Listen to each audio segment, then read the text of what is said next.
Good morning, everybody. So, take a look at your calendar.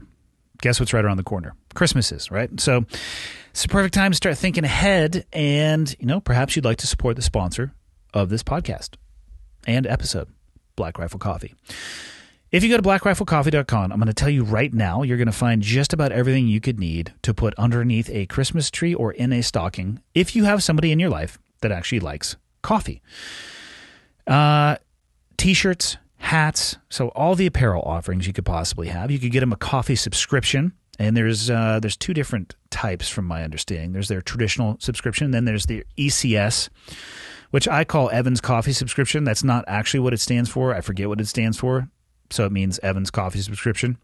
But he has a very heavy hand in selecting those beans and where they get them from. They're actually really cool. They come in a very unique bag every month. Anything you ever wanted or needed to make coffee is on the site. I mean, it's just the place to go, the one-stop shop. And why not give people what they want for Christmas? And if you have a coffee fan in your household, let me tell you what they want. They want coffee stuff, bags of coffee, and cool ways to make it. And that's it. That's all I'm going to say on the business side of the house for today. My guest today is a repeat customer here on the podcast. He's a very good friend of mine. His name is Nelson Grant. I met Nelson. He slid into my DMs years ago, and we met snowboarding, and then he incessantly chipped away at me until I started doing jiu-jitsu. He quit jiu-jitsu shortly thereafter, but got me started into it. I'm very thankful for that, and he is one of my closest friends. We hunt together, or have hunted together for the past few years in Montana. We just finished up our hunting season and another hunting project that we did for Christensen Arms, which will be released, I don't know, at some point in time. But every year we sit down and we do kind of a year in review, and we talk about what we had planned, what actually happened. And this year, as with every year, there are quite a few lessons learned. So how about I just shut up and I'll let Nelson talk. Hope you enjoyed the episode. Here we go. Okay, got the red smoke. Gun run, north and south, west of the smoke, west of the smoke. Okay, copy. West of the smoke. I'm looking at danger close now. Come on with it, baby. Give it to me. I need it. You're cleared hot.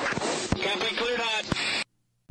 Michael's trying to actually jump ship and go to Maine. Yeah, we'll see. Do you know how many times he's been there? 0. Fuck yeah. I mentioned it once. And now it's the whole. That's all he talks about. Okay, so We did talk about it hunting. Okay, we're going to break this down a little bit because he might. When I mentioned it once, he came over to the house and was talking with Leah. It was like, I feel like I need to live in Maine, which is exactly what he said. He's like, I'm really thinking about leaving Montana. I've been here for a while, which I get it. Have you? You've traveled outside of the state, though, right, Michael? Yeah. How many states you been to? I don't know, 10 or 15 probably. Do you have a passport? No, I need to get one. You've never left the country? Mm-mm. I think I'm going to, though, this spring. Where are you going? Europe tour. You going to live there, too? No. All right, just checking. I don't like Cleared hot socialized remote. medicine. Is this the first time you've been on the mic? No. No. We Yesterday recorded an was the first episode. time. Was it yesterday? 2 days ago. 2 days ago. And people know that he's here and then he does the editing, but it's the first time he's able to talk. I was like, introduce yourself. He's like, I'm Michael. Well, every time he's I'm like, in the what's your background, you That's can't my hear name. anything that I he's know, I saying. never gave him a microphone because he would fucking sass me and I don't have a button to turn it off.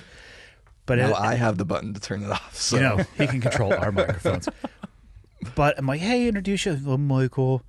What's your Instagram? He's like, I think it's Michael Shelton. Which it is. I don't know what the big Have you deal confirmed is. that? Yeah, well, there's a different, because the thing you say that this is who you are is Michael Shelton. Yeah. And then the handle, I guess, is Michael.Shelton. So, That's what you have to tell people. okay, well, now they know. They do know. Mm-hmm. So I like it. He's I new like to it, this. though. He gets to be Yeah. involved. We're actually, we were talking earlier, we're going to go TV at the end because I'm waiting on a cable that will attach from the computer to the switcher board that he has.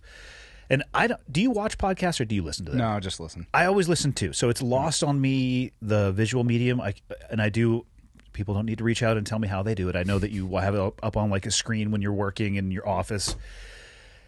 which I think you're supposed to be working instead of watching the podcast, although I deeply appreciate that you're watching. And some people will go back.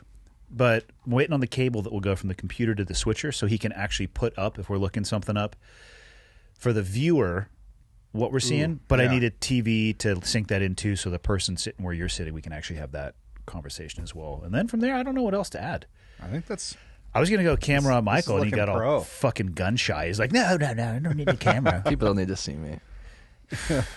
So They can just be in. They can go to my Instagram to see me. They can. And what's your Instagram again? If they don't know it by now, I don't know what to tell you. All right, there's a dot in there. I like it. He's new to the game. But Maine, huh? Yeah, that why was Maine? a suggestion that I just randomly was like, oh, maybe He Maine. is And then they latched fucking on to lying that. to you. He is Yeah, lying to Leah you. presented it to me on the hunt as this is happening. Yeah. No. Okay. You came to the house and you said, you know what? I think I'm going to move to Maine. No, here's... And Leah goes, That's how I heard it. Leah goes, okay. How did you land on that? And he says, I don't know. No. Sounds this is- reasonable to me. Which I like that. I like the adventure spirit there. This is more how the conversation went. I said, I might be moving. And Leah or you asked where to. I was like, I don't know. I was thinking about Maine or somewhere like... Well, both With Leah that and I sort of know Maine climate. pretty well, so...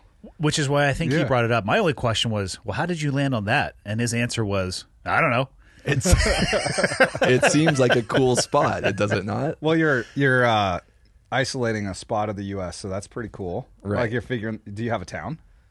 Or No. a city? Like I said, this is a very, very like base, like, oh, I might move. I heard you could transfer your job there. Yeah. You've already looked Oh, into it. very easily. Yeah. Yeah. UPS so is it's a pretty much- fantastic it's pretty organization. much already to work. done. Yeah. Yeah.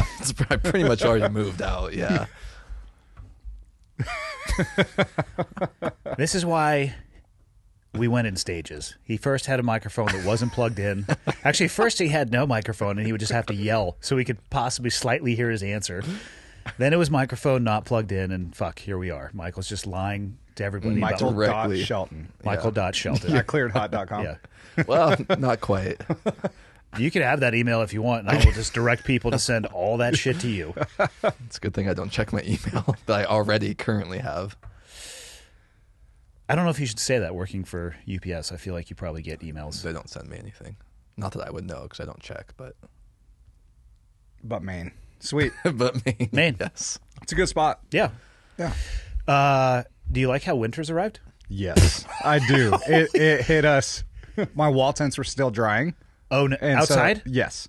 So now So they're now they're not wet. drying. They're Were my you garage. on shift when the weather changed? No, it was my first day off. Have you driven around through Kalispell at all and Oh, yeah. seen the absolute destruction? Yes, We were at a jiu-jitsu class yesterday. You were there, right, Michael? Yeah. Yeah, that's right. He was rolling with Tyler. Actually came to class midday. I heard he's just smashing people. Smash is a strong Michael word. thought? Yeah, I was going to say it might be. He tries to smash people. Yeah. He doesn't get too far. Yeah, Tyler describes smashing people like Michael describes going to Maine. It's a sure thing.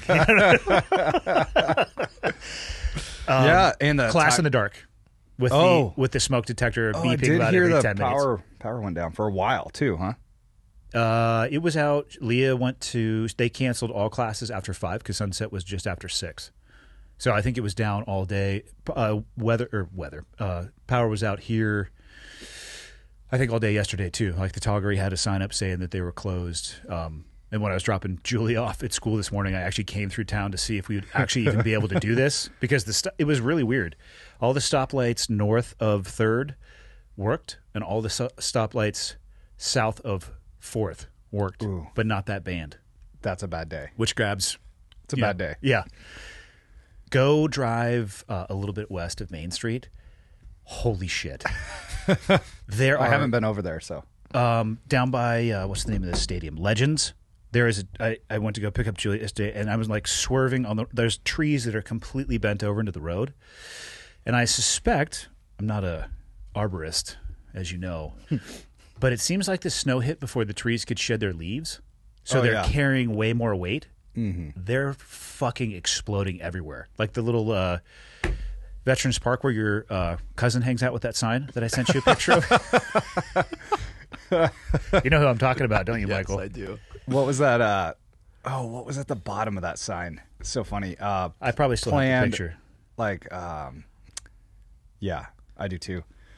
He's got a different one like every couple of weeks. Yeah, it's usually based around 5G, though. I can pull it up, though. Something about COVID being pre-planned.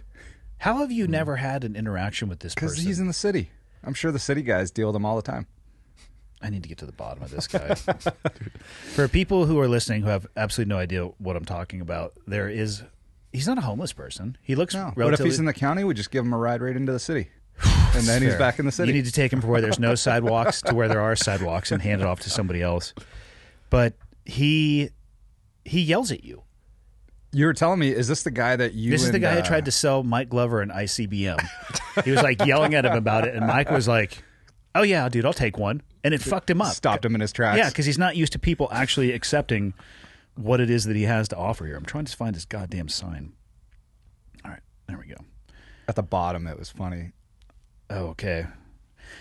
Whew, here we go.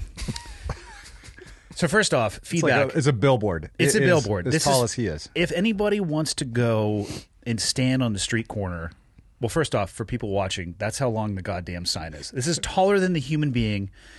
You can actually see him hiding behind it a little bit. This is 1.5 times his size. I actually try to read this sign every time that I see him, which is pretty often. And he also flips it because it's two-sided. It's bush. I can't get all the way down, and then I lose track. So if you're going to be on the side harassing people, fucking get a bigger sign. You need to sponsor him to go to that sign spinning class where he's got handles and he can flip it around. That draws attention, though. Yeah, nobody will ever be able to read what he's saying. So here's what his sign says. Obama gave Wuhan Lab $3.7 million grant, and Dr. Fauci, Melinda Gates, Dr. Shi, S-H-I, and Obama are here in the lab. And there's a picture of people that appear to be in a laboratory. Who knows whether that's the actual... Nancy Pelosi was in Wuhan before the pandemic. Pandemic. People, it is treason. This is all planned. But again, this was only one side, so his deep and robust thoughts continued on the second side. But yeah, Mike and I had just recorded a podcast, and we were walking over to check out the coffee shop, which we can go check out when we're done here if you want to see it. Because you haven't been there in a long time.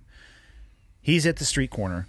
We're at the corner right by Big Sky Martial Arts. He's across the street and one street north.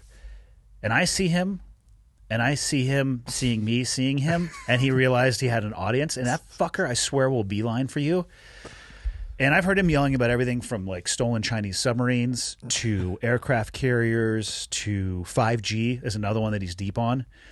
And he comes over and is like, do you want to buy a repurposed IC? And Mike Glover's just like, fuck yeah, I do. And he's just like, just walked off. That's perfect answer. Sounds about right. Now you know. Isn't he breaking a law of some kind? I don't believe so. It depends. On face value, I don't think so. I'm sure that there are, but man, who wants to spend time on that? Nobody is the answer. Yeah. You know what's crazy is he goes on his rants right by the... Oh, what happened, Michael? There, we're back. What'd you push? Did you hit the mute button on me? I hit my mute button on accident. Your mute button that shut down my microphone? Apparently. I think it's because you have it wired incorrectly. All right. First off, you can shut the fuck up. Don't hit any more buttons, all right? I'll listen to him go on rants walking right by the police station while they're... I don't know what shift they're on. They seem to always be coming in and out of their cars in that alleyway. And you see them, they're just like, fuck, and they shake their head. Yeah. Yeah. So I think they know who it is. Oh, yeah, for sure. And I don't. But like I said, if he's in the county, quick little ride. Hey, buddy, are you cold? Ride to town. How much can you harass somebody with information like this? Like, could you follow behind somebody yelling at them? When does it break the law? If they are, you'd have to have a complainant, and it would have to be somebody non-law enforcement. No, so I'm saying, like somebody on the sidewalk. So you could complain. But also, that's just a contact. Like run for warrants, check history. Yeah, because he's just assaulting me with the truth. He's only hitting me with the truth. You have a stack of other calls going on at the same time. So this contact's going to be short-lived. Yeah, and what's he going to say? It's like, is the truth illegal now? I feel like the next sign that'd be up is I'd be on his sign. Fuck. You would. Have you ever interacted with this guy, Michael? No, but I kind of wanted to go up and talk to him. Just see what's going on. I have seen Got to give them A for effort, though. one time. I have seen somebody who had a much smaller sign that was on a completely different topic on the street corner with him, and they appeared to be arguing. And I'm not sure about what. It might have been the information that was on the signs. It might have been life in general, but I was curious. So every city has these guys. Oh, I can only Yeah. imagine. Yeah. So everybody listening is probably like, oh, I know that guy. Yeah. He just lives in Chicago or Florida or wherever they're at. Yeah. So, This guy can be found on Main Street in Kalispell every month of the year. and every Kalispell in the United States. Yeah. Yeah. Yeah, pretty much, I'm sure. Yep. So yeah, winter arrived 2 days ago. Well, it hit us a long time ago. Well, about a few weeks ago. Yeah. Yeah, it did. And it didn't hit up here. So, How did that? Well, it hit a little bit well, up here. it was a lot warmer, I think. Maybe. We the got snow in valley. the mountains. Yep. Before we get into the hunting recap, which is obviously the purpose of this podcast, Yeah. who taught you how to hunt? I grew up hunting whitetail in Maine with my grandfather, my dad, and uncles. We had a hunting camp. We called Yep. it the Milo Hilton because it was based out of Milo, Maine. But It's a town you should check out. it's there's not much going on Googling there. it as we speak. By Schoodic Lake. My parents still have a house there. On It's a Schoodic. very Main name. Yeah. Schoodic. Schoodic, Lake. yeah. Jesus. It's believe it's 11 miles spring fed. Great fishing. Yeah, it's awesome. You can see Katahdin. God. Yeah, all my family still lives in Maine, so if you got questions, I got answers. But yeah, So you but just I grew up hunting. Yeah, but I didn't have a lot of success. Like in Maine, it's a whole different game than here.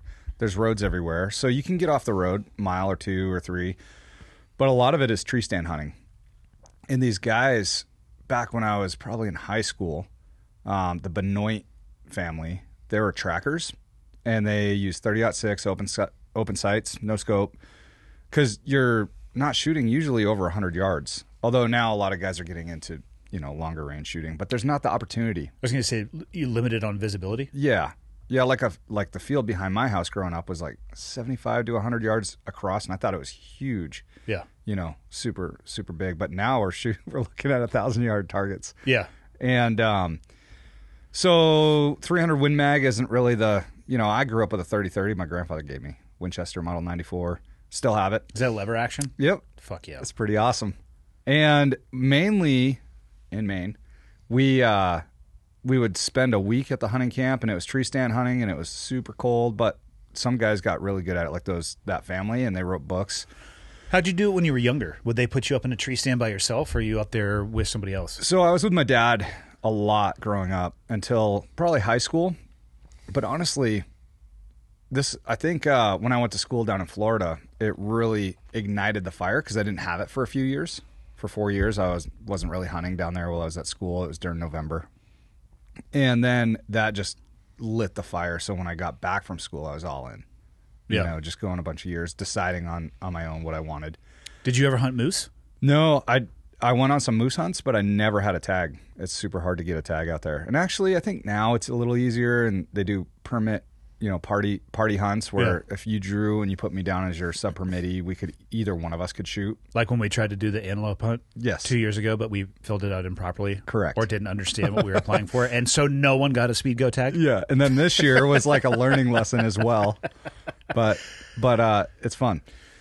But yeah, so that's how I started. And then when I got married, right out of college, and got my first law enforcement job, my brother-in-laws in Montana were telling me, because I'd be like, man, I saw a big buck track today, and they were laughing. They're like, well, we saw 4 bulls and 3 legal bucks, and we decided to pass. We're gonna go after them tomorrow. And I couldn't get over that, how much opportunity was out west. Did you even know what a bull was? Yeah. I mean, Yeah. conceptually, had you ever seen one? No, I hadn't seen one, but reading magazines and stuff Yeah. like that. It's just kind of like my passion for game in Alaska right now, like Dall sheep and Yukon moose.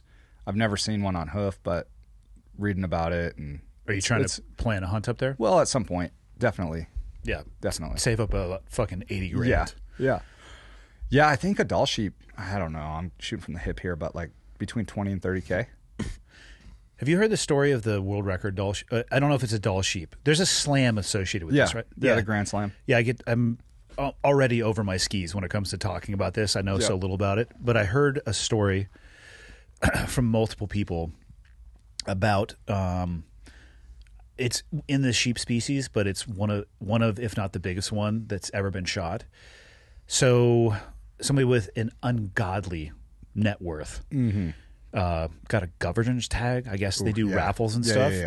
Hired at least 2 people to find and then track the sheep for the entire year leading up to the season, never losing contact with the person or with the sheep. Flies in on his private jet, gets off, blasts it, and is out in the same day. Yeah. I don't know if I really consider that to be hunting. You know, I think that's pretty common with those governor tags. I know there's a popular video online of a trophy bull elk. I think it's a governor's tag, and the guy that owns Jimmy John's shot it. Okay. And he's a rather large dude. And they... What does that mean? Be more specific. I don't think that he could have... Is he outside of height weight standards, Nelson? I believe so. Okay. The video is pretty popular on YouTube, though, and it's an interesting... Of him blasting the sheep? Yeah, and he had a long-range shot on it, and he did a great job shooting it, but they had watched this bull for a long time. They knew right where he was, what drainage he was in. There were several other bulls in it, but they had this one picked out, and I can't remember the score of it, but anyway, it was... but I think that's pretty common. I'm pretty sure that the money from the governor's tag goes to conservation, as a lot of tags do. So I don't have an issue with that. And I mean, I guess I'm talking shit. And I think even if I had that financial ability, I don't think I would do it that way. Not to judge those people's desire to do it like that, but goddamn. Well, I think I like the fact that hunting gets stacked against you as opposed to the odds in your favor. I can't even imagine just being like able to in-reach a guy, like, hey, what's he doing? Yeah, he's sleeping. Well, that's like the big debate, and a lot of times you hear resistance from public land, just blue collar guys that, I wouldn't shoot, I wouldn't go on a trophy hunt, or I wouldn't pay for that hunt, or even a high fence area. But man, if I got the opportunity, I for sure would take. Like if it was given to me, I would do it. I think they probably would too. 100%. It's very easy to say that you wouldn't. I have a friend in Texas who I met because the first ever archery elk hunt I went on was I was ready to just fucking tomahawk my bow at the end of the day. I missed 5 shots on bull elk in one day. Wow. Yeah. Confidence in the bow was gone. And I did a podcast about it. And I was just like, well, so I fucking suck at bow hunting. And this is the mistake that I made. And he reached out and essentially was like, hey, man, I thought you were going to go a different way with that. Like, oh, hey, I'm some ex-SEAL and I'm so great at hunting. He's like, that was awesome. And I have family has a ranch in Texas. Come on down, and it's fenced. Oh, I remember this. Yeah. And it's not. It's some of the best practice and reps that I've ever gotten on animals. I was still really early at bow hunting, and to be able to sit there, and they're feeding over corn, and you're in a blind, and a bunch of animals come in, and some of them are too young, and some of them are shitty genetics, and you can shoot those. But to know that if you miss a shot, like it's not that big of a deal, and you can go to another one. Yep. But to get the rep in of pulling back, anchoring in, and actually aiming at an animal, I mean, I would say it certainly accelerated my ability on public land with no fence whatsoever. Yeah. If you've never drawn back on a real animal, stand by for some pin drift. And that's why those 3D hunts or target, like the TAC, the Total Archery Challenge, those are so good. They're not the same. Yeah, they're not the same, but you're looking at a 3D, you can picture the animal that you're chasing. But yeah. I get the criticism of it, and I think the criticism comes more from people who are maybe doing high fence hunting and they're portraying it as something that it's not. Yeah. Like, just go do what it is. And if it's just reps and you're filling the freezer, like, who gives a shit? Or even those trophy tags. I put in for Montana trophy zones. And well, you got one a few years ago, right? Yep, Rose got one. No, what's that goat thing? Oh, the mountain goat. Yep. Yeah. Yep. So I got a goat tag, and it was awesome to be able to be in I think they had 22, man, I can't remember how many tags they gave out. It was like they had increased it by 5, and that's probably why I got a tag. But anyway, how many years did you draw for it? I think that was 12 years, and I drew. But and you can't put in for 7 more years, and that hunt was extremely hard. So in theory, it's a once in a lifetime tag. Yeah. And if I drew it again, I mean, if I'm in shape and able to, you won't be. Nah, probably at all. No. What tag did Rose get? Was it a bull? Yeah, it was a bull elk Brakes? tag. Yep. Yep. And it was awesome. We probably looked at 50 different 6-point bulls throughout the week. Actually, we hunted 2 different weeks there. And then shot a cow? Yeah. She shot a nice buck, or a nice bull. Really nice bull. On the last hour of the last day. And it's crazy how... So, let's see. Her brothers were with us in camp. They just had a general deer tag, and they both shot really nice bucks. The same area that we hunted last year. And so by Thursday, I think we had to pull out Friday because I had to work Saturday. It was pretty much over. Like, the weather was moving in. It was going to be the end of it. So on Thursday morning, we woke up. We're like, okay, we're just going to take a legal, like, 6-point. Well, any brow tine bull over there is legal, but we're going to take a 6-point bull. We had seen them all week. Thursday, nothing. And then Friday morning, I can't remember if it was either Thursday night or Friday morning, but the very last hour, we glassed up 3 big bulls that were in this spot you would never expect them, like bare hillside, 2 miles away, and we just got after it. And terrain that doesn't hold elk, like you told me last week. Exactly. We were working hard.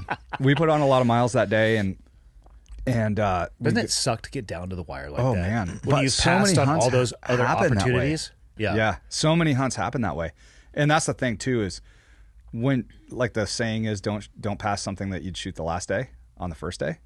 So shoot it, But on a draw trophy tag, yeah. I've never had one, so I don't know. But my theory is the first legal thing that steps out should get shot. Yeah, but that was fun. She 300 yards. We kind of worked the coulees and got up on this ridge between where I figured the elk were on the other side, and when we belly crawled over, sure enough, 315 yards, and she dumped it. It was awesome. 300 Win mag?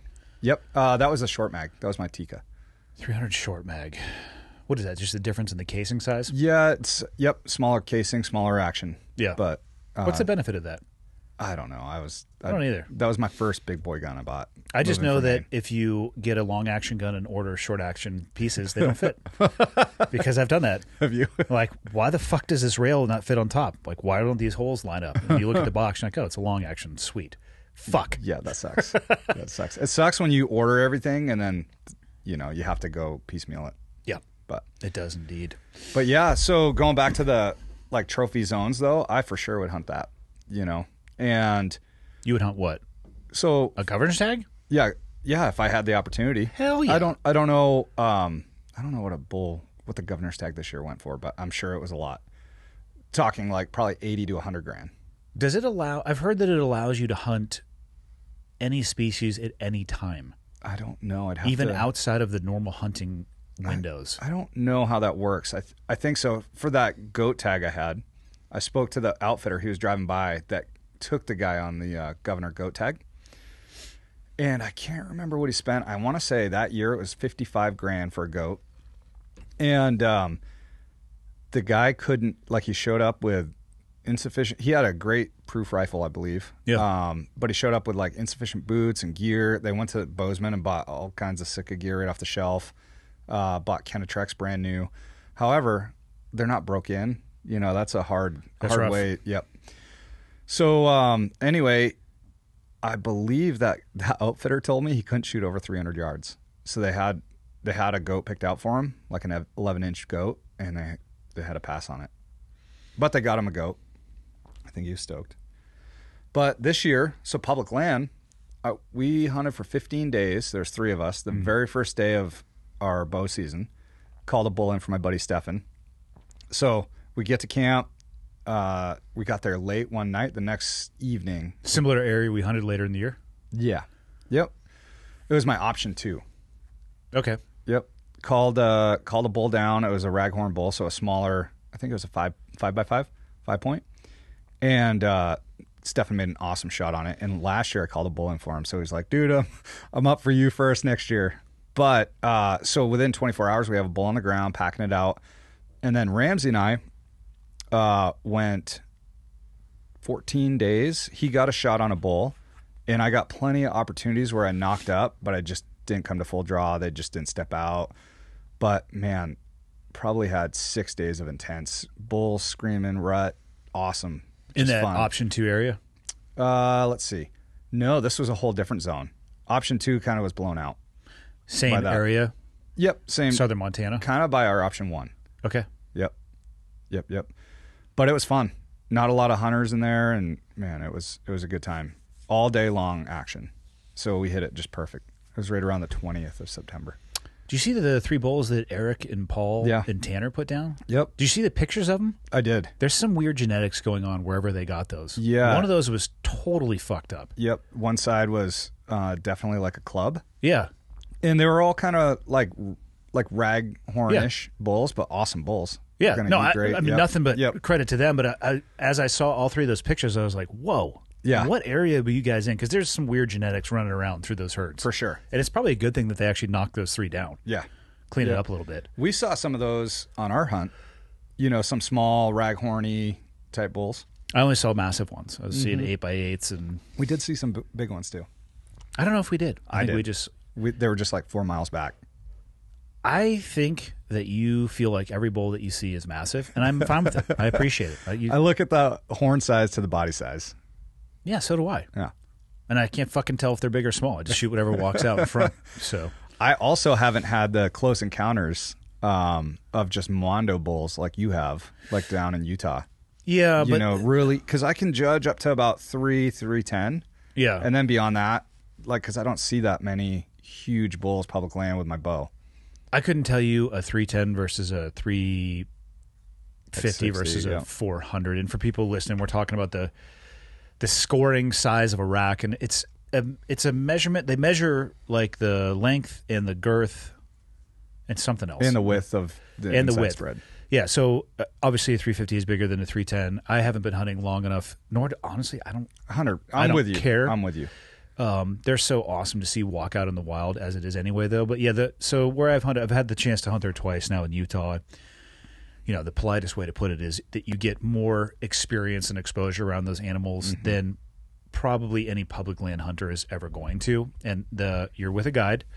They're extremely restrictive on what is fair game and what isn't. So when you're calling or you're moving around, you're going to have a bunch of interactions with those animals, which is pretty cool. I've had more than my fair share of extremely close encounters with them, knowing right up front that I'm not going to be able to shoot. So you can kind of just sit there. I was working on my cow calls and just stuff like that. Like, well, what if I do it like this? How are they going to respond? It's actually great practice that I would never do. Totally. Public land bow hunting. It takes years to get that knowledge base. Yeah. Because then you, just like missing that first year, you get uncomfortable with your calling because you're like, oh, I made this sound and the bull turned and ran away. So what do I do next time I get in? Sometimes you don't make a sound at all and you try to spot and stalk and get in tight. So, yeah, it's a really good experience. It's taken me 15 years to get to where I'm at. Dudley's theory is stay quiet until you need to make noise. Yep. If they're talking, I've watched him bugling at elk and just beating the shit out of trees with logs and stuff. And of course, there's an open distance in between that the bull refuses to cover. Yep. But it'll sit there and just kick the shit out of a tree on the other side. It's crazy to watch. Yeah. And if you're on the same side as that, that's a good opportunity, unless he's got a whole ton of cows around him. But you can move in. Usually I've walked up very close at that Utah ranch. We were the first year I was down there. We were moving around, and for clarity, I would have shot every single elk that I saw there. And the guy just gives me this one, too small or too young. I'm like, all right. There's an elk rake in a tree, and the guy was like, hey, go practice a stalk if you want to. I think I walked into like 15 yards before I started getting uncomfortable about what he was doing to the tree, because I could picture myself being the tree. Yeah. And then I was like, I'll just back up here at this point.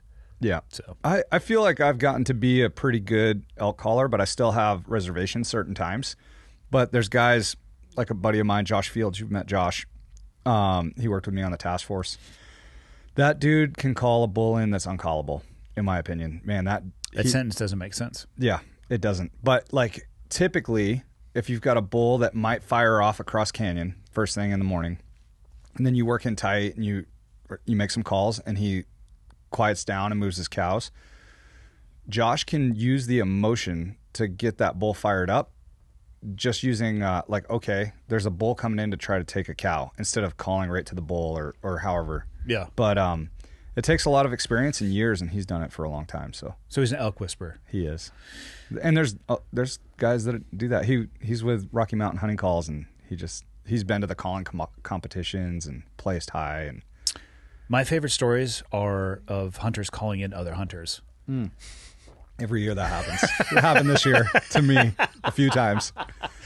At what point do you realize when you finally see them? I generally can tell, especially if they are blasting cow calls too. Yeah. You can, because now, like I said, I feel like I'm a pretty good hunter, caller. I've never been bow hunting with you, so I'm not sure. Yeah. Well, I've had good success. Yeah. And that's what I judge the metric, of how your calls are. But it's all about the situation. And if this guy's just blasting calls and then all of a sudden there's a bunch of cow calls that don't fit that situation, like why would a bull be doing that? And now there's cows right next to him doing this. And also you can tell sometimes with just how shitty the call is. Hollow and, but sometimes big bulls can surprise you too. They sound, I'm sure you heard it down there, like, oh, that sounds like a little bull and a big bull. Oh, I think there should be a rule that the bugle should have to be commensurate and somehow with the animal that comes out. Because I have been there, and you're sitting like fucking dinosaurs getting ready to come out, and it's this little piece of shit asshole, and you like, no, it can't possibly be him. And then you watch under glass as they bugle, like, son of a bitch. And probably there's not a big bull to push him around in that drainage right then. So he's feeling comfortable to come in and do his thing. So I had that tag in Wyoming. I had I don't know if it was a management tag. It had to have 5 points or less on one side. Okay. And I can't bugle. Take that back. I physically know how to bugle. You don't want me anywhere near a bugle tube, especially when you have to have the reed and then the tube itself. Which is the best way to do it. For sure, if you know what you're doing. Yep. But I know how to cow call, and I called in 2 awesome bulls when Leah and I were out there. The first one came in like head on. I think I showed you the video of one. Yeah. And I have seen and had more success with cow calls than bugles. I think the guy we were with, CJ, he might have bugled a little bit, but in the end, I pulled this bull up the side of a hill. He left his cows and came up the side of a hill with only cow calls and covered at least a kilometer to get to within 15 yards of us. That's awesome. And then he was bugling, and we were kind of watching him in the distance. The second one later in the day, and this happened maybe an hour before I shot the 5x5 that I got, I was fucking around with the cow call, and I happened to look over to the right, and I was like, oh, shit. Totally ghosted up, never made a noise, and just kind of peeked his head out and then wandered all over the place and then just kind of ghosted back into the woods. They're crazy, man. Yeah, so people listening that have never elk hunted, it is hunting on steroids. It's insane. It feels like the ground's shaking, and you've got a bow and arrow in your hands. If they're close enough. Yeah. It doesn't feel like it's shaking when they're 3 canyons away. You're like, you son of a bitch, I don't want to go over there. Yeah, totally. And one thing I learned early on is to never call unless you're ready. So, because I'd when I was learning, call out in an open field, and a bull would come running in, and you're like, I can't cross this field now. Or they pin you behind a tree, and you're like, I can't even knock an exactly. arrow. Yeah. Yep. Put the tree behind you to break that cover up. And knock an arrow before you call. Yeah. Yep. Yeah, I've been caught, shall we say, unaware like that before. Yeah. Yeah, most people would think you need to stand behind the tree, which That's is not the screwed me move. so many times. Yeah. Yep. Stand in front of the tree, actually, especially if you can really find a break in the branches. I love getting in front and then tucking back just a little bit. It's counterintuitive, though. Yep. Because for a human eye, you'd say, well, he can obviously see you. And they can see you, but it's your silhouette that's broken up.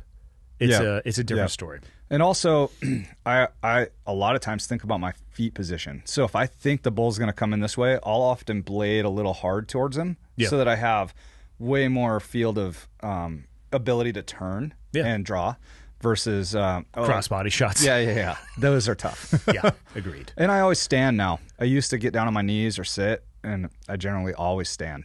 Yeah, I think that's a move if you can. Yep. Where should we begin our hunting debrief for the year? We did this last year after we hunted. The film will be out at, I don't know when. Yeah. A couple of weeks, I think. Yeah. Is what they were saying. Where do we start? Let's see. Planning phase. Sure. Yeah. After last year, we talked about doing an elk hunt. Yep. And with Christensen. Yep. So putting together some ideas the idea was for this hunt, Erica couldn't be there. So the same crew from last year, except for Erica had a wedding to be at.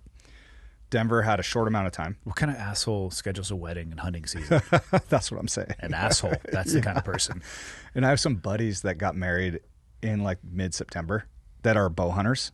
Why? Yeah, I don't know. The fuck is wrong with them? Yeah. I mean, I get it if you're not in a Western state, and what we're saying makes absolutely no sense. Yeah. But if you're a hunter and you get married in September or October, Yeah. That's going to reoccur every year. you need to consider your planning process. Yeah. Now having a kid, that's really less controllable, but Is it though? yeah, Is it less controllable, Nelson? Do you need a biology lesson on how that works? 9 months prior. So we knew, okay, so Denver had just a couple days. We wanted Denver and Leah kind of to be up front, and at the end, that's not what We happened. failed on both of those. Yeah. But and then we wanted to just hunt elk, and we weren't super. We didn't care if it was bulls. So I wanted to take you guys to a zone where we could shoot cows or bulls to have opportunity, max opportunity. So I took you down to the old option 1, southern Montana, where your general tag works, your over the counter tag works for either sex. Near Dillon, or is it Lima or Lima? Lima. Yeah. So we're in that area. Yep. Not to be like, we're not trying to be like incredibly Right. sneaky. But it's funny too, because when I started hunting, people would talk kind of negative about the Dillon area because there's just so many people down there, and there's a lot of hunters, but a lot of people don't hike, and Yeah. there's a lot of terrain down there. So anyway, so that's kind of how I focused on it, and then from there worked backwards, got the tents and everything ready for the crew. We had 3 crew guys. Yes. Yep. So 3 plus it was you, me, Leah, and Denver. So there are 7 of us moving around the mountains. So that's how it started. It's not an easy task. It's Not at like all. a big fireworm train. Yep. And last year the guys asked me a lot, the film crew from, I think they're out of Tennessee. Nashville. Yep. So they Cumberland Creative, to be specific. they coordinated with me a lot on like footwear and what kind of clothing system, and so I was able to give them a lot of info, and then based on that, they did great. And then this year, I was like, same type of thing. It's going to be cold or could be warm, but prepare for long days, lots of gear, and the best thing is layering systems. Like we're wearing Sitka gear that's bomb proof. Agreed. Yep. So you can go light. You can have your base layers and then your insulating layers for when you glass. Sit down and glass and carry them in. But anyway, that's kind of how I started the hunt. That's or the planning process on it. And I think originally we moved to opening week due to the coffee shop. You were thinking a mid-November opening back when we first started talking. That date has shifted around so much I Yeah. can't even remember. We were at some point talking about an October opening, though. Yep. And Or probably in November at some point. I know we had never agreed. We never wanted to do December just because we felt like that would be illegal. No, it wasn't legal. you're No, talking. we You're wanted we're not talking hunt. You're talking opening for the shop. opening for the shop. You know Gotcha. what we wanted to do was hit before Thanksgiving, so we could have retail sales for Black Friday and then for Christmas. And once we realized it was getting pushed into early 23, that's when I think we shifted the hunting date. Okay. Because we originally Yep. were targeting a pre-Thanksgiving opening for the coffee shop, Yep. which didn't happen. No. February? February 18th, Nice. maybe. Maybe. I'm just gonna throw that out there. We'll it's take a pretty, look today. It's a pretty hard date, but fuck, I don't know, You could pull a coffee stand in there. or not. Yeah, we'll just wait until it's ready to go. All right. So that's how we've focused on the opening week, and it can be hit or miss down there. I mean, I've never hunted down there opening, and I know there's a lot of people that go there. And so I was a little apprehensive about the number of people, but hey, it is, you got to do what you got to do. So, and then up here in our neck of the woods, you might see one elk in a week, and it's usually going to be a big one, but it's hard hunting. Yeah. So that's what I decided. We'll go down there. And we had to have a positive link up with the film crew. So we met at the Pete Bar in Lima, which is an awesome steakhouse. Fantastic steaks. Yep. And Did they cook them over that? Was it coal or wood? But it was Yeah. that little fireplace. Well, it wasn't really So a it's like fireplace. What would you describe it as? It's a legendary steakhouse. They have prime cuts. So it's best steak in Montana, best choice of beef. And back in the day, you would cook your own steak. So you'd order it and they'd give you a raw slab. Yeah, but you said that was a nightmare. It was a nightmare. Mostly because you'd have a nice drink with you and you get talking to your buddies and then And you burn the realize shit out of your steak. I did not reverse sear this. Yeah. So anyway, now, and I think with COVID, they stopped having people at the grill and they just have one cook, and now the cook's dynamite. So that's how they do it. You just order your steak and they cook it for you. But It was good. yeah. So, but we had to have a spot because I knew they wouldn't be able to find the film crew because they were flying into Idaho someplace. Idaho Falls. And driving up. Yep. And I knew like in reach because I'm pretty good at directions. Yeah. They would not be able to find our camp You spot. fucking suck at directions. Head back on the road towards the mountains. It's like, this is a 4-way intersection, motherfucker. And I was so pissed when I was knew, trying to yeah, when you text. rolled up, I had like one tent mostly set up, and Andy was steaming. I wasn't steaming. Dude, when you have communication, it needs to be positive in nature. Yeah. I look back on I'm like, oh yeah. Exit I guess the I coulda- road. I figured that I would have more communication with you, but Yeah. I was setting the tent up and you reached me and I didn't get Listen, it. do we even want to talk about in-reaching because you lost your second one? I didn't Yes. want to bring it up yet. Oh, man. But you don't fucking check it anyway, so why do you even have it on I'm you? busy hunting or setting up tents. Sure you are. Yeah. Yeah. You know it makes a noise when it goes off. I just shut that baby right down. Oh, it's awesome. That Yeah. makes it really easy to get a hold of you. Yeah, well, true. I'm glad it Point fell. taken. I'm glad it fell into a river. I try to be one with nature, you know. Sure. Yeah. I'm glad it fell into. Was it a river or a stream? It's a stream, but it was deep. It was like It wasn't deep. You jumped in there with your feet, and it wasn't knee deep, and you were digging around with your hands on the edge. It was knee deep. Well, that's the only place I saw you standing. Yeah, So. with my gaiters on.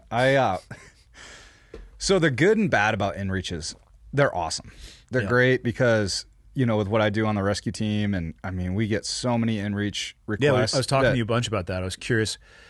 For people who don't know what an inReach is, neither Nelson or I have any relationship with Garmin, but it's a very small.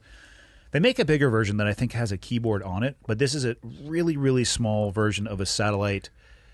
One, it's a GPS, so it'll give you your grid coordinate or lat long, however you have it set up. I'm used to working off of MGRS. What do you guys use for search and rescue? lat long. It's a MGRS's military grid reference system. Okay. So you can go like six digit grid, 8-digit grid, 10-digit grid. We can compute anything though. You can. Like if you send us your coordinates. So you can get that, but it pairs directly with your phone through the Garmin app, and it connects with your contacts, and it works as a satellite communicator, so you can text back and forth. And I think the unlimited. I don't know what it is. I pay for the unlimited plan. So unlimited, I think, is right around $55 a month. Yeah, which is unthrottled texting as many, and you can also get weather updates on it, which is pretty sweet, which we should have paid more attention to last year. Even though we clearly looked at it and we're just like, whatever, it's not going to gust It to says 50. wind. Yeah. But they're awesome. So it allows you to have connectivity. I'll have one with me, or I'll have mine with me because I still have it and didn't lose it in the stream like others. On the jump stuff in January. So like even from Antarctica, I'll be able to text and stay in touch with people. Yeah, and so Spot puts out a device and Garmin puts out a device. And I went with Garmin just because they're the industry on satellites, and they have the most satellites up and contracts with satellites. But when I first got it, I used to just do I think it's called the Freedom Plan. It's like $12 a month. Back then, I think it was 10. And I rolled with that, and you can pre-select like 3 messages. So I could send a message to a buddy and be like, animal down, and he could look at it and bring horses in, close to where he thought I might bring the quarters. Now it's upgraded a bunch, but make sure you upgrade during the months you're going to be using it a lot. Like, so in September, October, November, I bump it up to the unlimited. Yeah, and you can throttle it right back down too. Yep. And then come December, I still use it a bunch for snowmobiling and when I'm skiing, but I don't text as much on it. So I drop it down to the $12 a month throughout the rest of the year. But one of my buddies was whitetail hunting, sitting in a stand, not realizing he had the basic plan, racked up like $400 bill in 1 month on his inReach. He was just texting all his buddies all day. Yeah. And then he got the bill. Because I think that's a good lesson learned. Maybe you pay attention to what's going on around you instead of texting anyway. Yeah, exactly. Whitetails Like are what I sneaky try little to do. bastards. Yeah. No, I don't know why you even have technology. So going back to this, I heard somebody talk about, I think it was Ranella talking about the inReach phenomenon. It's so awesome. Like when we get a two-bear request, a helicopter rescue, it's within feet of where that person is if they haven't moved. So they'll send like, hey, I fell off a cliff, if they can get it out, or a buddy gets it out. So it has an SOS button is what Nelson's talking about. And I was asking you about this because I was curious how an SOS button pushed in the field actually makes its way back to law enforcement, or in this case, like two bear that's going to go out and actually do the rescue. Yeah. So there's 2 centers, I believe. One is in Texas, I know, dispatch centers. That so if you hit the SOS, you got to hold it like you pull up a hard piece on the device. Smart. Protective cover, yep. And then you hold it for, I think, 3 seconds. I don't even know. I've never activated it. But it gives you a positive confirmation that you hit the SOS. And they send you a message back saying it was this on purpose. If you don't respond to it, they send an alert to. So what happens is it received, let's say, in Texas. And then Texas will look at the plot and figure out who's responsible for that area. So up in our area, it goes to our dispatch center, to Flathead County Dispatch. And then they disseminate from there whether a search and rescue ground team can get to them or if it's, two bear or however. From there, it's just ground coordinates. But we're talking minutes, though. Yeah, I would say it's probably 15-minute. That's still not bad in comparison to the pre-inReach or satellite communicator generation. Yeah, it's definitely saved thousands of lives. Yeah. Thousands of lives. And anyway, it's, invaluable. As a matter of fact. You were saying pros and cons to it, though. Okay, so like Ranella was talking about, and I agree, he said nowadays you have guys where they're going on like a once-in-a-lifetime, let's say a Dall sheep hunt in Alaska. They'll get dropped off, say the first day, it's a 10-day hunt, the first day they knock a ram down. They're already in reaching the pilot. Like, hey, got meat down, can you pick me up tomorrow? So the idea of just experiencing that, because before they would just, hey, we're picking you up in 10 days. And if you shot something, great. If not, so if you shot something day one, you get to experience that whole camp, going out with other guys or cooking up the sheep over the fire and all that. Now dudes are like, hey, get me out of here. Personal choice, man. Yeah, 100%. People want to experience it in different ways. Yep. The other thing too is just the advantage, I think, beyond the rescue capabilities and all the other stuff of just like setting your mind at ease. Like, hey, how's things at home? They're great. Okay. I don't need to be there. Like I can continue hunting for like that 15-day elk hunt. That was. I mean, there's the other side of that coin too. Hey, honey, how are things going? I fucking hate you. Yes. I fucking hate hunting. And you're like, oh. Try to keep positive. Awesome. Be gone for the next 8 days. Yes. This hunt that was 15 days is now 25 days. Can you just let work know? Yeah, it's hard to call out sick on inReach. It's true. Yeah. Do you know that they have little carabiners that you can strap to your gear? I mean, so let's get right up to this. I was going to say we're hopping ahead a little bit. So why would you choose not to use the carabiner? So I like to keep it in my Sitka bino harness. Yep. And there's 3 pouches on the front, and I keep my cell. And so I keep on my right side my rangefinder. Yep. So it's protected. Same here. It's actually where I had mine. And the bino's in the center pocket, obviously. And then on my left side, I keep my cell phone and the inReach in there. And because I was using the inReach for, I think, mapping, figuring out where we were, because we were cruising down the road, we glassed up some bulls. And Leah actually found him. Yeah. Instantly. That's right. She was friggin' Hawkeye. I think I had thrown it in park, and she goes, "There's 2 bulls." I was like, "What?" Yeah, it was awesome. And they were probably at that time, 1,400 yards away? I don't know if they were 1,400 yards away. I'd say they were somewhere between 12, like right around 12 max. Okay. 1,200 max. And we had a creek. Which is a poke. Yep.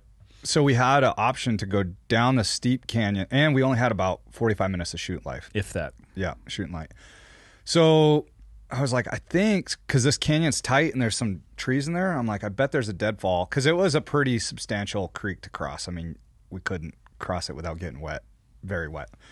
So I dropped in, and there was a dead tree across, and I knocked all the snow off, and I'm on kind of like leaning down, and my inReach pops out of that, because it wasn't fastened, that little pocket. And I watched it, and I tried to reach for it as it hit the current, and it was gone. I thought it was gone. Oh, it was gone. So, yeah. So I jumped on the other side, and that's when you came down and saw me in the creek looking for it. Did you see the pictures that Michael sent? Have you seen any of them? I saw that one of us crossing the tree. The 14 photos that he sent? Yes. That is the one that I was going to reference. This would be a perfect example where Michael could put something up, but he's like over there just ignoring us. Yeah, the stream. Yeah. So that's picture. where my inReach somewhere in this fell, area here. And I tried to find it, but it was gone. Yeah, it was and I definitely just gone. bought it because I had lost the last one too. Why would you not use the carabiner that comes with the device? So I had the carabiner on it, and which is probably part of the weight that brought it down to the bottom of the creek. Yes. I don't like things just hanging on my pack, flopping around, and it's just a personal thing. And I usually just leave it in that pouch with it secured, and it's super easy to unclip and pull out. And it usually takes a minute to acquire satellites, but I'll put up with that so I don't have something flopping around on my shoulder. To each their own. I'm just saying, after multiple years, I'm still on my same inReach. Yeah. How are you doing? I got to get one. Yeah. And that's a requirement before I head out hunting. So it should be. Yeah. And now that I know what they're capable of and I know the success that they have, I won't go out in the mountains without one. Yeah. So I've used it snowmobiling. You're welcome, Garmin's fucking inReach commercial. Yeah, I'm definitely not sponsored. I'm not either. I pay full retail, but once I realized what they could do in the seamless interface, if people are going to spend a lot of time in the backcountry, how much is your life worth? Yeah, I think they're, what are they, like $400 for the Mini 2? Yeah. So I mean, do the math in your head. To me, it's $400. Like all the gear is expensive to be out there, but to have peace of mind and also the capability. What if your buddy, as he's butchering an animal, slips and cuts himself, and you don't have time. You can put a bandage on it and wrap him up or tourniquet or whatever you got to do, but you got to get him out of there. So, but in archery, Ramsey and I ran into 3 out-of-state hunters, and that's the hard thing because a lot of these dudes have cell service in their home state everywhere they hunt. Like in Maine, Michael, you'll have cell service. Yeah, when you move there.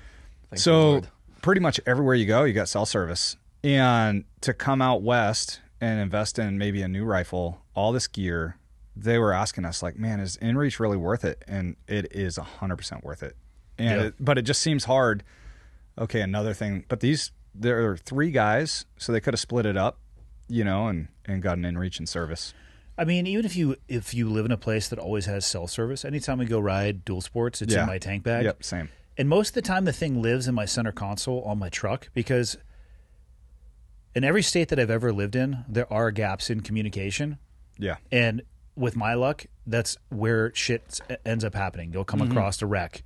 Your car will break down. It's just nice to know that, I mean, unless you're basically in a cave, as long as it has access to the connection with the satellites above, you're going to be able to communicate. Yeah. And I will say that Mini 2 is much better on reaching satellites.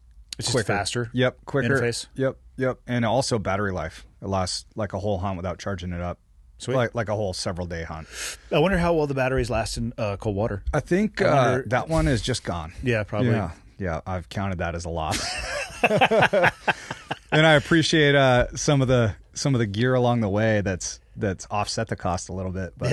But man, yeah, it was frustrating. And once it happened, and I looked for a minute. And this is before we even got into a shooting position. Yeah. And I know that time is crunching. So I'm like, okay, it's gone.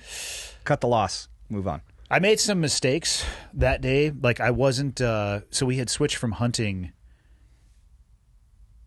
from our camp where I had a backpack full of stuff and I was layered differently and we had been driving around.